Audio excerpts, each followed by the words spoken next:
Have you ever been playing a game and had that thought pop into your head, I could probably make something like this? Well, guess what? You're totally right.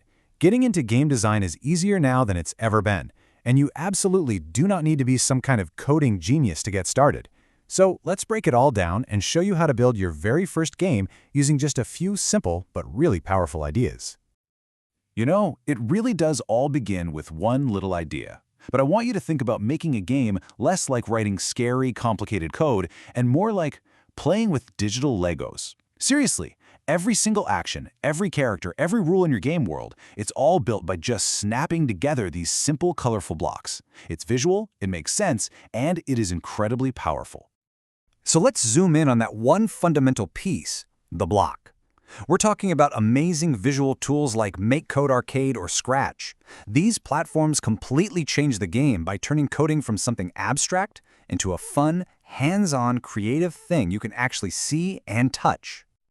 Okay, this right here is the heart of it all. A block is just one single command you give the computer. It could be move left, or play a sound, or add a point to the score. They're basically like puzzle pieces, and they're designed to snap together perfectly. So when you start connecting them one after another, you're not just clicking pieces together. You're actually building a program that tells your game exactly what to do step by step. All right, so every good story needs two things right off the bat: a main character and a world for them to live in. And guess what? Game design is exactly the same. So the very first two things we're going to create are our hero and the world they get to explore. Here's how simple that is. First up, you've got to know this word, sprite. A sprite is basically any object in your game that has its own look and does something. It's your hero, it's the bad guy, it's that spinning coin you're trying to collect.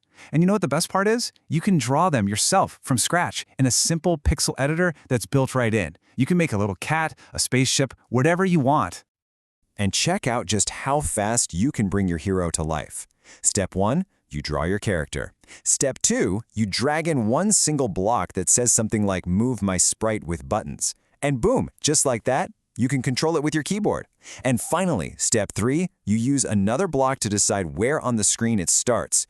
In literally 3 steps, you have a character you can move around. Okay, now our hero needs a playground. In game design, we call this a tile map, and it lets you quite literally paint your level. You can draw platforms and backgrounds, but here's where the magic really happens. You also define the rules of your world. With one click, you can mark certain tiles as walls that your character can't pass through. You can even design special tiles, like making all the red ones hot lava that means game over, or a cool shimmering tile that's a portal to the next level. So we've got a character and we've got a world. What's next? We need rules. And game rules are way simpler than you think. They're just cause and effect. It's always, when this one thing happens, then do this other thing. This simple idea is where the logic of your game truly comes to life. That when part of our rule, that comes from something called an event block. I want you to think of these blocks as little guards that are always on the lookout, just waiting for something specific to happen. They wait for a player to press the A button, or for your hero to bump into an enemy, or for a timer to hit 0. The moment that thing happens, they spring into action and run all the code you've snapped inside them. Let's see this in action, because this is key. On the left, you've got a player action. When the player presses the A button, then the character jumps. Simple. On the right, a game event. When the player sprite overlaps with an enemy sprite, then the player loses a life. See? This super simple action-reaction setup is the engine that drives pretty much every single thing that happens in a game. Okay, a world with rules is a great start. But a great game, well, it needs goals, it needs challenges, and it needs rewards. It needs to actually be fun. So now let's start adding the layers that are going to make your game something people actually want to play.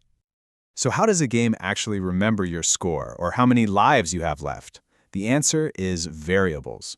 Just think of a variable as a little scoreboard that the game keeps in its memory. You can create a variable for absolutely anything that needs to be tracked and changed. Things like score, enemy speed, or player health.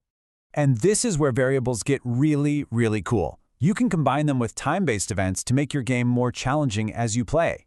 For example, you could set a rule that says, every 5 seconds, increase the enemy speed variable. This creates a dynamic difficulty curve where the game automatically gets harder the longer you survive. Pretty neat, right? So this is how all those ideas come together to create genuine fun. You give the player a goal, like collecting coins. You add a challenge, like enemies that are chasing them. You offer a reward for doing well, like a power-up. And you create a sense of progression, maybe by introducing tougher enemies that have their own health bars you have to chip away at.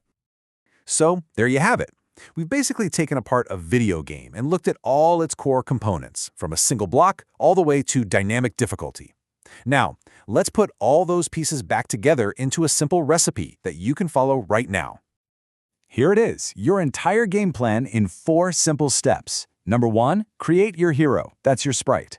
Number 2, build their world using a tile map. Number 3, set the rules of the game with event blocks. And number 4, layer on the fun with points, enemies, and rewards. That's it. That is the fundamental recipe for making your first game. Now, are you feeling a little overwhelmed? Don't be. The key is to start small. Your first project does not need to be some epic masterpiece. Seriously, just draw a character. Build one single, tiny screen for them to exist in. Add just one rule, like making them jump, and give them one simple goal, like just getting to the other side. Just accomplishing that is a huge win and a massive first step.